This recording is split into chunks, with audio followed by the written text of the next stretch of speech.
kung paano po ka-close as a team eh. Oo. Na parang dadalhin po kami sa isang resort na tago. Tapos yun po gigisingin po kami para po kami magiging sundalo for 1 week. So kayo yung first batch ng First players batch po. that underwent the boot Na camp. wala po kaming Oo. kaalam-alam, nakakala namin eh yung usual lang po na training camp. Yung pala, wala po palang basketball. Kinuha po lahat ng cellphone namin. Tapos po 1 week po kami magkakasama lang. Tapos bigla pong, hindi nyo po alam kung kailan po kayo gigisingin eh. Minsan, Bigla. bigla po may alarm na 3 a.m. Tapos po magla-lunges kami sa buhangin. Tapos lalangoy din po kami. Oo. Kasi syempre, iba nyo pong kasama, hindi naman po marunong lumangoy. Nga. Hindi nyo po pwedeng iwan.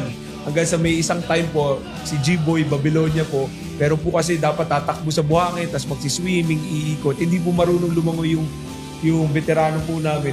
Si Coach Tab na po yung sumalba sa kanya. Na parang sa takot din po niya kasi muntik na po siyang aksidente ng Baka play. malunod. Oo, tama. Opo. Ano yung sumave? Opo, siya na po, sigaw na rin sigaw. Pero doon po na